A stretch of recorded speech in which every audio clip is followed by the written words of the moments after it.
வணக்கம். எல்லாரும் எப்படி இருக்கீங்க? நாங்கள் நல்லா இருக்கோங்க. சந்தோஷமாக இருக்கீங்களா? இது பார்த்திங்கன்னா ஒவ்வொருத்தரும் ஏதாவது ஒரு கைத்தொழில் கற்றுக்கணுங்க. ஸோ இது எங்கள் பசங்க ஸ்கூலில் நடந்த விழாக்கு தாங்க. குட்டீஸ் பார்த்திங்கன்னா அவ்வளோ சூப்பராக நிறைய விஷயம் பண்ணியிருக்காங்க. சின்ன குழந்தைங்க தான் நினைக்கிறோம். ஆனால் அந்த சின்ன குழந்தைங்க எவ்வளோ விஷயம் பண்ணியிருக்காங்க தெரியுமா? இது யாருக்குமே தெரியதில்லைங்க. நிறைய பேர் இது எல்லாமே இது போடுறது எல்லாமே சின்ன சின்ன குட்டி பசங்க தான். ஒரு 6th 7th 8th 3rd standard அந்த குழந்தைங்க பண்ணது தாங்க. இது என் பொண்ணு பண்ணது. அந்த கம்பல் எல்லாம் இதெல்லாம் ஒரு குட்டி பசங்க தான் போட்டது. கையில் டாட்டூ எல்லாமே பார்த்திங்கன்னா ஸ்டால் மாதிரி போட்டிருந்தாங்கங்க குட்டீஸோட ஸ்கூலில். இது எனக்கு ரொம்ப பிடிச்சிருந்தது. நிறைய விஷயம் நம்மளும் பார்த்திங்கன்னா சின்ன வயசில் நிறைய விஷயம் நமக்கே தெரிஞ்சிருக்கும். ஆனால் காலப்போக்கில் எல்லாத்தையுமே நம்ம மறந்துடுவோங்க. நமக்குள்ளே இருக்கிற திறமையை நம்ம என்றைக்குமே மறக்கவே கூடாது. இதெல்லாம் புக்ஸ்லாம் வச்சுட்டு இருந்தாங்க. நிறைய பேருக்கு இந்த புக்ஸ் படிக்கிற பழக்கம் அந்த மாதிரிலாம் இருக்கு இல்லையா? ஸோ அதுவும் ஸ்டாலில் போட்டிருந்தாங்க. நான் போட்டிருக்க இந்த கம்பல் எனக்கு ரொம்ப பிடிச்சிருந்தது. இது என் பொண்ணு வீட்லேயே ரெடி பண்ணதுங்க.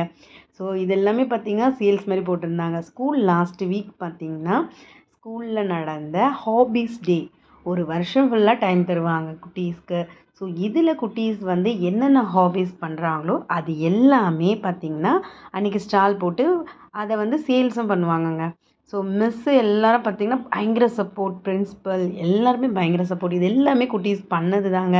ஸோ அவங்களுக்குள்ளே இருக்கிற திறமை என்ன இருக்கோ அதை வெளியே கொண்டு வரது தான் இந்த நாள். ஓகேங்களா? இதில் பசங்க என் பசங்க ஹெர்பேரியம் அந்த மாதிரி பண்ணியிருந்தாங்க.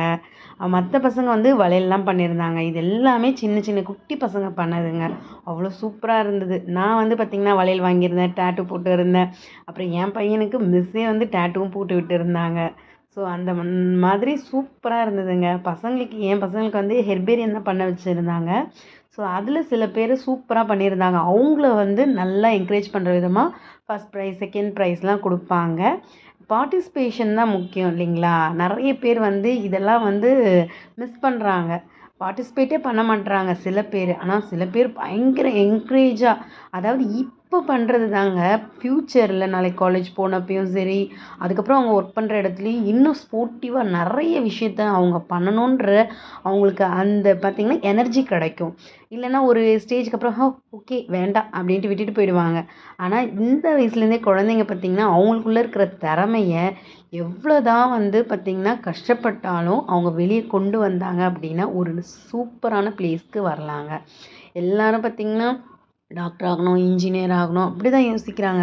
ஆனால் நிறைய குழந்தைங்களுக்குள்ள நிறைய திறமை தான் இருக்குங்க. இந்த திறமையெல்லாம் அவங்க வெளியே கொண்டு வரும்போது அவங்க இன்னும் அவங்கள மெருகேற்றிப்பாங்க. ஸோ அவங்களுக்கு பார்த்திங்கன்னா நாளைக்கு பிஸ்னஸ் பீப்புளாகவும் வரலாம். அதுக்கப்புறம் பார்த்திங்கன்னா இந்த ஆர்ட்டு சம்மந்தமான விஷயத்துலையும் பார்த்திங்கன்னா ஆர்கிடெக்ட், டிசைனர் அந்த மாதிரி நிறைய விஷயத்தில் அவங்க வரலாங்க. ஸோ அது சம்மந்தமான வீடியோ தான் நான் போட்டிருக்கேன். பாருங்கள். சில பேருக்கு ப்ராஜெக்ட்லாம் கொடுப்பாங்க ஸ்கூலில் பண்ண சொல்லி. ஆனால் பார்த்திங்கன்னா நிறைய பேர் அதில் இன்ட்ரெஸ்ட்டே காட்ட மாட்டாங்க. பட் அந்த மாதிரி இருக்கிறவங்களுக்குலாம் இதெல்லாம் பார்க்கும்போது ஒரு ஐடியா கிடைக்குங்க. ஸோ அதுக்காக தான் இந்த வீடியோ போட்டிருக்கேன். ஸோ நீங்களும் பாருங்கள் யார் யார் எப்படியெல்லாம் பண்ணியிருக்காங்க அப்படின்றது. என்ன ஸ்டார்டிங்கில் பார்த்திங்கன்னா ப்ராஜெக்ட் பண்ணும்போது நான் காலேஜ் லெவலில் தாங்க பண்ணி ஸ்டார்ட் பண்ணேன். ஸ்கூல் லெவலில் அந்தளவுக்கு பண்ணது கிடையாது. ஆனால் எங்கள் பசங்க படிக்கிற ஸ்கூலில் பார்த்திங்கன்னா ஸ்டார்டிங்லேருந்தே ஒவ்வொரு வருஷமும் ப்ராஜெக்ட்டுன்றது கொடுக்குறாங்கங்க. ஸோ குட்டீஸை பெற்றவங்க கூட நல்லா பார்த்திங்கன்னா மிங்கிள் ஆகி செய்யணும் அப்படின்ற ஒரு ரீசனுக்காகவும், ப்ளஸ் அவங்களுக்குள்ளே இருக்கிற திறமையை எப்போவுமே அவங்க வெளியில் கொண்டு வரணும், ஒரு இடத்துல முடங்கி கிடக்கக்கூடாது அப்படின்ற ரீசனுக்காகவும் தான் இது கொடுத்துருக்காங்க. ஸோ இதுக்கப்புறம் இன்னொரு வீடியோ நான் இது பார்த்திங்கன்னா பார்ட் 2 போடுவேன். பாருங்கள். யார் யாருக்கெல்லாம் பிடிச்சிருக்கோ கமெண்ட் பண்ணுங்கள், லைக் பண்ணுங்கள். இந்த மாதிரிலாம் ஹாபீஸ் டேன்னு ஒன்று வைக்கலாமா வேண்டாமா அப்படின்றத சொல்லுங்கள்.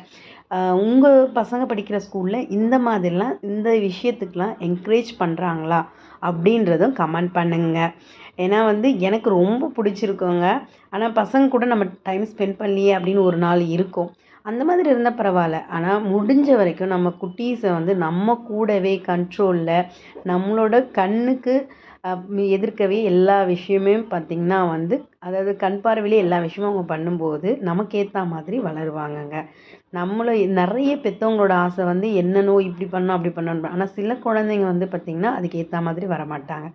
ஆனால் இந்த ஸ்டேஜ்லேருந்தே ஓரளவுக்கு அவங்களுக்கு நம்ம எல்லா விஷயமும் கற்றுக் கொடுத்தோம் அப்படின்னா கண்டிப்பாக குட்டீஸ் வந்து அவங்களுக்குள்ளே இருக்கிற திறமையை என்றைக்குமே விட மாட்டாங்கங்க. என் பையன் பார்த்திங்கன்னா வந்து செம ஜாலியாக என்ஜாய் பண்ணிகிட்டு இருந்தாங்க. அதுக்கப்புறம் வந்து கேன்டீன் போய் இந்த மாதிரிலாம் வாங்கி தர சொல்லி கேட்டாங்க. அது வந்து ஒரு ஜாலி தாங்க குட்டீஸ்.